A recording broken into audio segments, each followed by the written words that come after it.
ओशो का वक्तव्य है, भोगते रहने से आदत बनती है और दमन से अंदर विष इकट्ठा होता है।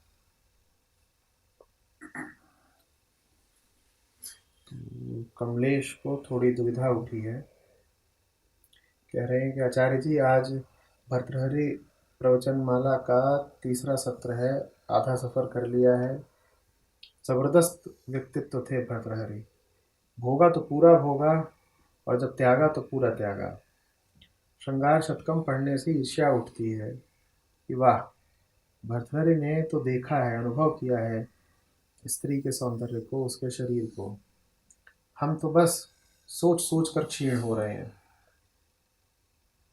तो आचार्य जी, ओशो के वक्तव्य को अगर भर्तृहरि के जीवन के सामने रखें तो बड़ा विरोधाभास सामने आता है। भर्तृहरि तो भोगते गए, वक्ष, जांघें, होंठ, कोई उभार नहीं स्त्री शरीर का जिसका वर्णन नहीं करते। वो जरूर अव्वल दर्जे के भोगी रहे होंगे। तो प्रश्न ये है कि भोगना होता क्या है, और क्या भोग भोग के वैराग्य पाया जा सकता है? अगर हाँ, तो क्या ओशो गलत है? अगर नहीं, तो क्या भर्तृहरि गलत है? तो दो चार बातें हैं जो सामने आई हैं, उन बातों में सामंजस्य नहीं बैठ रहा कमलेश को। उसी का प्रश्न है। क्या बातें सामने आई हैं कि ओशो कह रहे हैं कि भोग तो गड़बड़ है ही, क्योंकि भोगोगे और भोग आदत बनता जाएगा। और दमन भी गड़बड़ है, क्योंकि दमन भीतर जहर पैदा कर देता है, इकट्ठा कर देता है।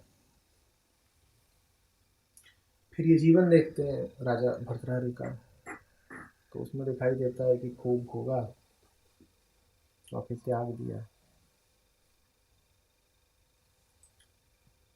भर्तृहरि के जीवन से यही पता चलता है कि ऊंचे से ऊंचे भोग में भी ये दम नहीं है कि वो जागृति को रोक सके।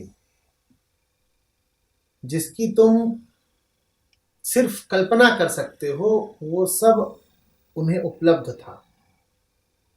जो कुछ तुम अपने लिए चाहते हो उससे वो गुजरे, वो उनका अनुभव था। जिसकी तुम लालसा रख सकते हो उसको उन्होंने सक्रिय तौर पर भोगा, और उसके बाद भी ठूंठ के ठूंठ रह गए। ये है भर्तृहरि के जीवन से सीख। तुम कहते हो कि 4 बूंद मिल जाए तो तर जाओगे। अपनी प्रेमिकाओं को या अपने प्रेमियों को जब तुम कविताएं लिखते हो तो कुछ इसी तरह की तो लिखते हो। तेरे लबों से 2 बूंदें मिल जाती हैं, वगैरह वगैरह। तुम 2 बूंद में अघा जाते हो, तुम्हें लगता है इतना ही बहुत होगा। और भर्तृहरि को 2 महासागर उपलब्ध थे। 2 महासागर में भी पेट नहीं भरा, तुम्हारा 2 बूंद में कैसे भर जाएगा? अब ओशो का कथन प्रासंगिक हो जाता है। ओशो ने कहा है भोग आदत बन जाती है। तुम पहले प्रेयसी से मांगते हो 2 बूंद, फिर कहते हो 4 बूंद, अब वो देने लग गई है ना, तो मांग बढ़ेगी। फिर कहते हो 100 बूंद, अब वो भी बेचारी फंस गई है। फिर कहते हो अब कटोरा भर ला, फिर कहते हो बाल्टी भर के,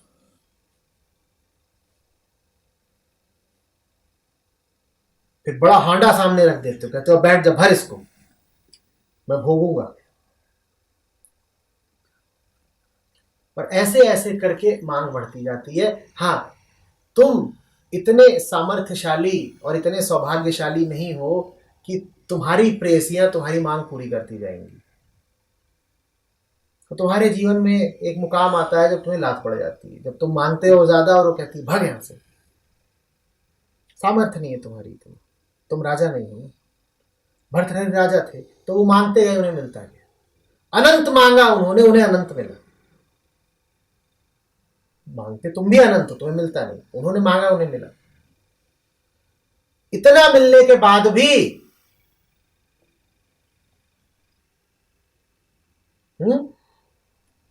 ठन ठन गोपाल।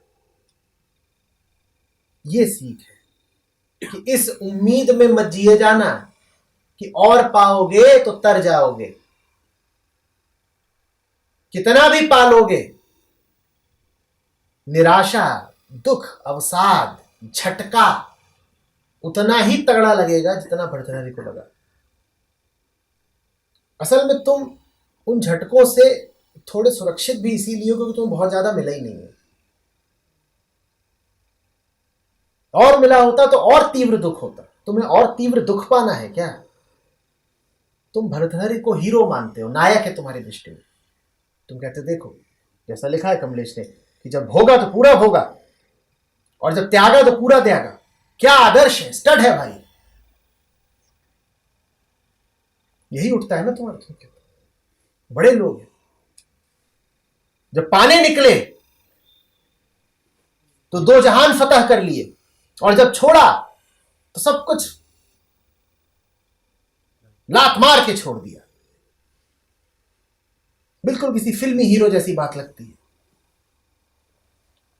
तुम्हें उसमें दुख नहीं दिखाई पड़ता, तुम्हें उसमें एक आदमी की आंखों से खून रिश्ता नहीं दिखाई देता, तुम्हें नहीं समझ में आता। भर्तृहरि का जब दिल टूटा होगा तो टुकड़े बिने में नहीं गए होंगे।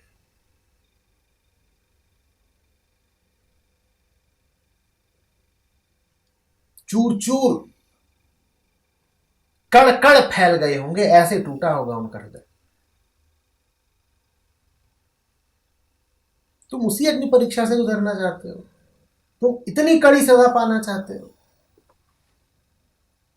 भर्तृहरि को ये सजा मिली भोग की कि उनके हाथों से सब फिसल गया। ऐसा नहीं है कि जैसे उन्होंने लात मार के छोड़ दिया है, ऐसा है कि जैसे किसी को इतनी जोर का प्रहार हुआ हो अंतःस्थल पर कि उसके होश उड़ गए हो और उसके हाथों से सब छूट गया हो। इसमें कोई होशियारी या बहादुरी या नायकत्व तो नहीं है, इसमें बेबसी है, लाचारी है। जो आदमी भोग को इतना समर्पित रहा हो, भोग उसने स्वेच्छा से तो नहीं छोड़ा होगा, अस्तित्व से ऐसा घात पड़ा, ऐसी लात पड़ी, मर्मस्थल पर ऐसा प्रहार हुआ कि बेहोश हो गए और सब छूट गया। और जब आंख खुली तो अपने आप को जंगल में पाया। ये उन्होंने करा नहीं है, ये उनके साथ हुआ। जीवन ने धोबी पाट दिया है, नियति ने चारों खाने चित्त किया है। तुम ये अपने साथ होना चाहते हो, करवाना चाहते हो? तुम पागल हो।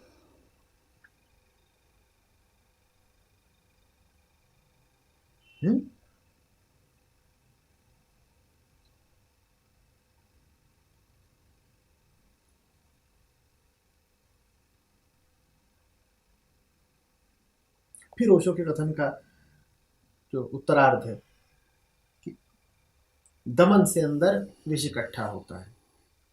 तो भर्तृहरि के जीवन से दमन की शिक्षा थोड़ी मिलती है। दमन का तो अर्थ होता है तात्कालिक रूप से किसी विचार को ऊर्जा न देना, दरकिनार कर देना। कि जैसे कोई मेहमान घर आया हो और उसको आप कह दो कि भाई उस कोने में बैठ जाओ, उसको निकाल नहीं दिया है, मेहमान है, कुछ बात मर्यादा की है और कुछ बात विवशता की, उसको निकाल नहीं सकते, तो उसको बस आपने इतना कह दिया है कि भाई जरा कोने में बैठ जाओ, ये दमन है।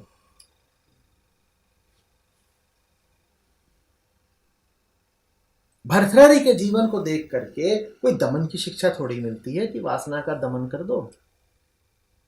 इससे तो ये पता चलता है कि जब ऐसा मेहमान घर में आए तो तुम घर छोड़ के भाग जाओ, उसको नहीं निकाल सकते तो खुद भाग लो। और यही बात सही है, मजाक से आगे की है। वो दिमाग में आए तो तुम दिमाग छोड़ दो, तुम उसके पास जाके बैठ जाओ जो दिमाग से जरा आगे का है। तुम कहो कि दिमाग में तो अभी सब लुच्चे घुस गए हैं, घर में आग लगी हो तो तुम घर में रहोगे क्या? तुम तो शीतल पनाह ले लोगे ना।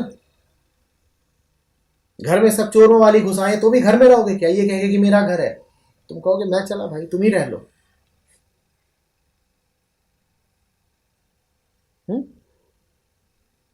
दमन करने को नहीं कहा जा रहा है, वमन ही कर दो,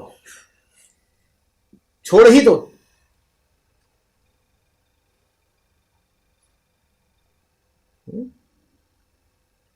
और दमन की जरूरत तब पड़ती है जब बेबसी बड़ी गहरी हो। यहां बात साफ साफ दिख रही है, अभी भी क्या बेबसी है। सब तो खुलासा हो गया, अभी भी क्या बेबसी है। बेबसी का अर्थ होता है वश नहीं है, शक्ति नहीं जगी है। देख तो ली शक्ति, इतनी बड़ी शक्ति होती है जागरण में कि एक राजा को हिमालय पहुंचा दे, जोगी बना दे। वो शक्ति तुम्हारे भीतर भी है। तुम हो कितने भी भोग में लिप्त, जागरण की ताकत भोग की ताकत से कहीं ज्यादा है। श्रृंगार में और वैराग्य में जीता कौन? जीता तो वैराग्य ही ना। इससे तुम्हें तुम्हारे भीतर की ताकत का पता चलना चाहिए। तुम्हारे भीतर भी दोनों है, श्रृंगार भी है, वैराग्य भी है। जीतना वैराग्य को ही है। तुम क्यों श्रृंगार का पक्ष लिए जाते हो? हरंतों के साथ खड़ा होकर तुम्हें क्या मिलेगा? तुम गलत पक्ष पे बाजी लगा रहे हो, तुम सट्टे में पैसा खोओगे।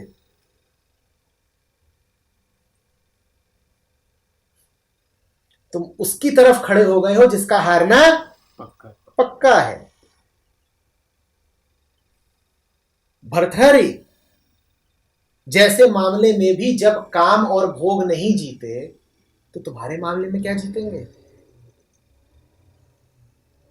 कामदेव जितना प्रबंध, जितनी योजना कर सकते थे उतनी उन्होंने की, और फिर भी उन्होंने मुंह की खाई।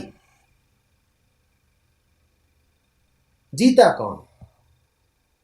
काम की शिव। जब शिव को ही जीतना है तो शिव के साथ हो लो ना।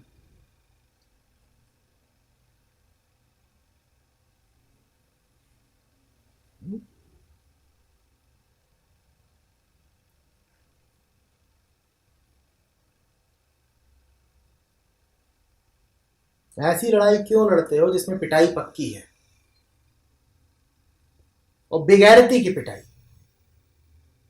ये भी नहीं है कि तुम जा करके साधु संतोष जूता खा रहे हो, कि गुरु से पिट रहे हो, कभी किसी वेश्या से गाली खाओगे, कभी किसी दो कौड़ी के सौदागर से, कभी किसी अयोग्य ग्राहक से। ऐसे ऐसों के तलवे चाटोगे जो किसी कीमत के नहीं। क्यों अपनी ये दुर्गति कराना चाहते हो?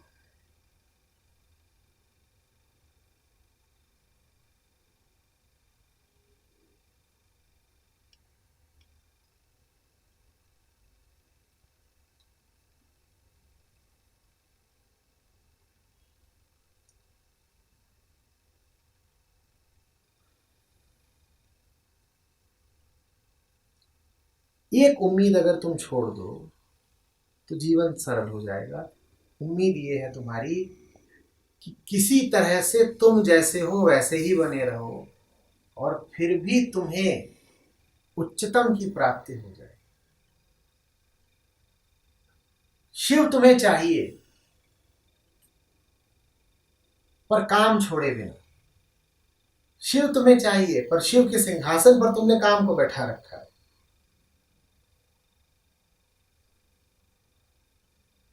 ये उम्मीद छोड़ दो कि शिवत्व की प्राप्ति तुम्हें काम से हो सकती है, सब अपने आप ठीक हो जाए। जब काम आए और दस्तक दे तो उससे पूछो तू देगा क्या मुझे। जरा आर पार की बात करो ना। और बैठ यहाँ पर, ये मेज है तो सामने बैठ, तू क्या देगा मुझे। और जो कुछ वो देगा उसका विवरण मांगो, जैसे कि एक चतुर ग्राहक मांगता है। ऐसे थोड़ी कि कोई व्यापारी आया, उसने तुम्हें लुभाया और तुमने गांठ ढीली कर दी। इसमें कोई होशियारी है? तुम पहले पूछो कि अपना माल दिखा और बता कि तेरे माल से मुझे क्या फायदा है। विवरण दे, एक एक छोटी से छोटी बात बता। हाँ फिर क्या होगा, हाँ फिर क्या होगा, हाँ फिर क्या होगा, हाँ फिर क्या होगा। पल पल का हाल बता, नमूना दिखा। और जैसे जैसे बात खुलती जाएगी वैसे वैसे तुम पाओगे कि तुम्हारी उम्मीद गलती जा रही है। तुम्हें दिख जाएगा साफ साफ कि जो तुम्हें देने आया है उसमें झूठी उत्तेजना, मलिनता और दुर्गंध के अलावा कुछ नहीं। काम का उन्माद जरा सी देर को होता है और उसके बाद क्या बचता है? कैसी हो जाती है मनोस्थिति? भागते हो पेशाब भर की हो, किसी तरह सो जाना चाहते हो, उतरे हुए कपड़े भी पहनने में क्या झंझट होता है। वासना का क्षण बीत गया, अब ये सब करो सफाई। स्त्रियां नहाने को भागती हैं।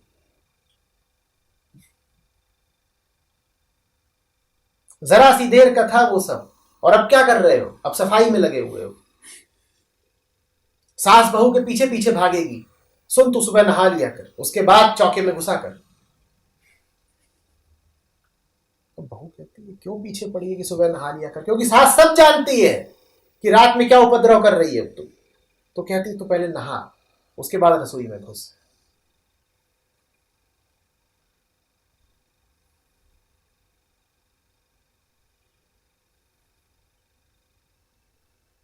कई बार तो आईना दिखाना काफी होता है। देख तेरे मुंह पे अभी भी क्या लगा हुआ है, मुंह तो धो ले।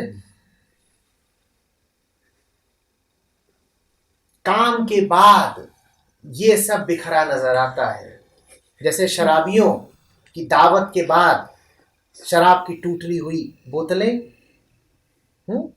उल्टियां, देखा है, दुर्गंध, वमन, छितराया हुआ खाना। तो काम के बाद बिल्कुल वही दृश्य होता है जो शराबियों की दावत के बाद होता है।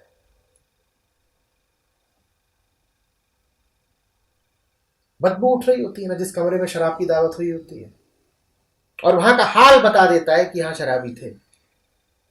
गद्दों पर सिलवटें होंगी, वही काम वासना के बाद होता है। चीजें टूटी पड़ी होंगी, वही काम वासना के बाद होता है।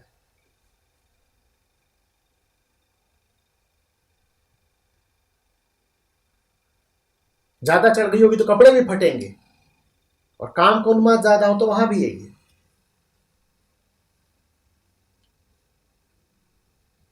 और ये कोई नई बात नहीं है, तुम इससे परिचित हो, तुम इससे सैकड़ों बार गुजर चुके हो।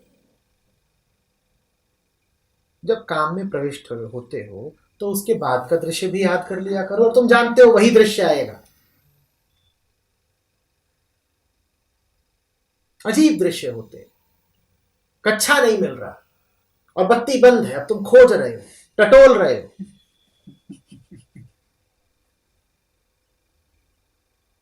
और अंधेरे में और बेहोशी में तुमने उसकी कच्छी पहन ली। कोई यहां ऐसा नहीं है जिसके साथ यदि ये नहीं तो इससे मिलते जुलते दृश्य न घटे हो। और कितना बड़ा झंझट होता है। रूमानियत गई, कामदेव और रति दोनों रवाना हो गए, अब ढूंढाई मची है और कच्छा नहीं मिल रहा।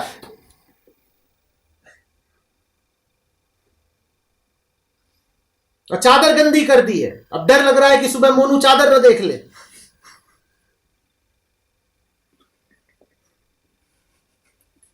तो देवी जी यदि ज्यादा शालीन है तो रात में ही भगेंगी चादर को धोने।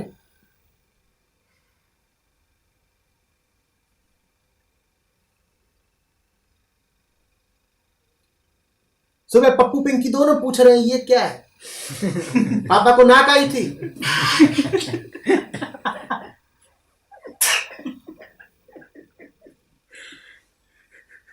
यही सब तो है। जैसे किसी नाटक में पर्दा गिर गया हो और उसके बाद देखो रंगमंच पे क्या बचता है। तू मैं फालतू की बात।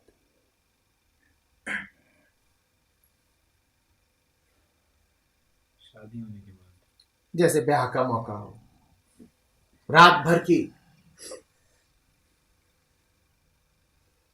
रंगीनियां, और सुबह कभी जाके देखो जहां ब्याह का मंडप लगा हो वहां पे क्या हालत होती है। कुत्ते घूम रहे होते हैं और जूठा तलाश रहे होते हैं और टेंट वाले शोर मचा रहे होते हैं, गाली गलौज।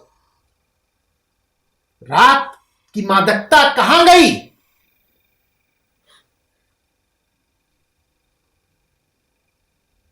कहां गई रात की मादकता?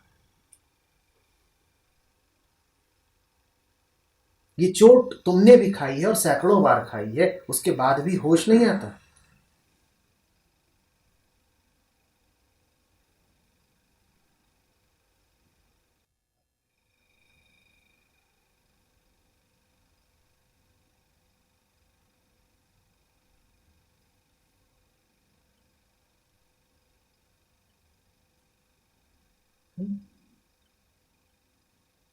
और अगर तुम स्त्री हो तो गहरे से गहरा अपमान तुमने अनुभव किया है जब तुम्हारे शरीर को भोगने के बाद तुम्हारा साथी करवट बदल के खर्राटे लेने लग जाता है, क्योंकि उसे तो भोगना था, उसने भोग लिया। अब उसे नींद भोगनी है, वो नींद भोगेगा। अब हो गया काम, अब वो करवट बदलेगा और सो जाएगा। तुम्हें बलात्कृत नहीं अनुभव होता, तुम्हें दिखता नहीं है कि अभी अभी जो हुआ है उसे रेप कहते हैं। वो सो गया और थोड़ी देर पहले वो कैसी गुलाबों सी बातें करता था,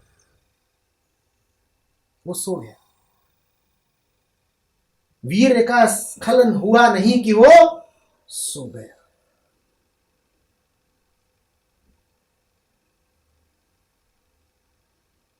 और इस अपमान से तुम हर वीरपात के साथ गुजरी हो, लेकिन तुम्हारी कामुकता अभी भी नहीं जाती।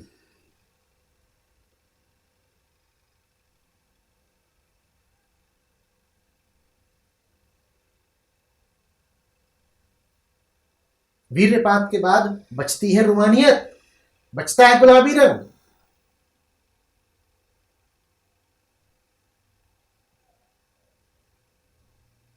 वही देह जिस पर लोटे जाते थे, काटे जाते थे, निचोड़े नोचे खसोटे चूसे जाते थे, अब तिरस्कृत हो जाती है, छोड़ देते हो, काम निकल गया। थोड़ी देर में वासना फिर जगेगी, तब हो सकता है उसे सोते से उठा दो, झंझोड़ो। उठ रही, मैं फिर आ गया दूहने के लिए।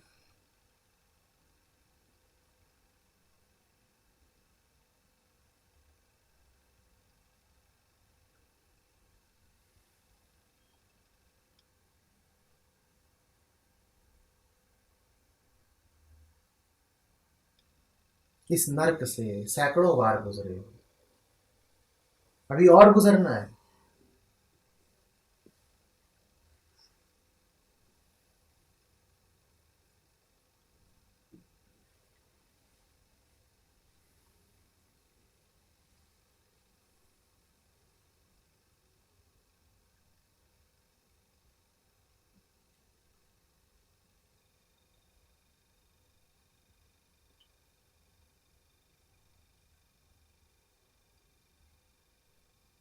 ये सब बता करके तुमसे ये नहीं मैं कह रहा कि मैथुन के कृत्य में कोई पाप है। मैं बस तुम्हें ये बता रहा हूं कि जिन उम्मीदों के साथ तुम मैथुन में उतरते हो वो उम्मीदें कभी नहीं पूरी होंगी।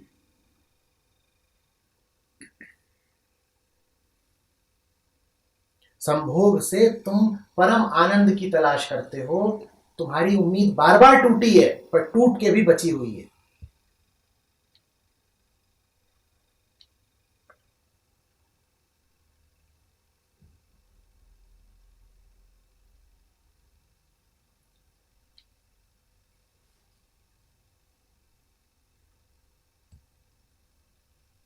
परमात्मा किसी के शरीर में या किसी के जननांगों में थोड़ी छिपा हुआ है कि तुम बार बार चोट करोगे तो वो उपलब्ध हो जाएगा, कि जैसे कोई मंदिर में घंटा हो जाए और सोचे कि अब मूर्ति जग उठेगी।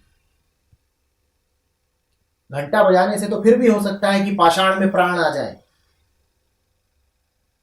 पर किसी के जनांगों पे चोट करने से परमात्मा थोड़ा ही सजीव खड़ा हो जाएगा तुम्हारे सामने।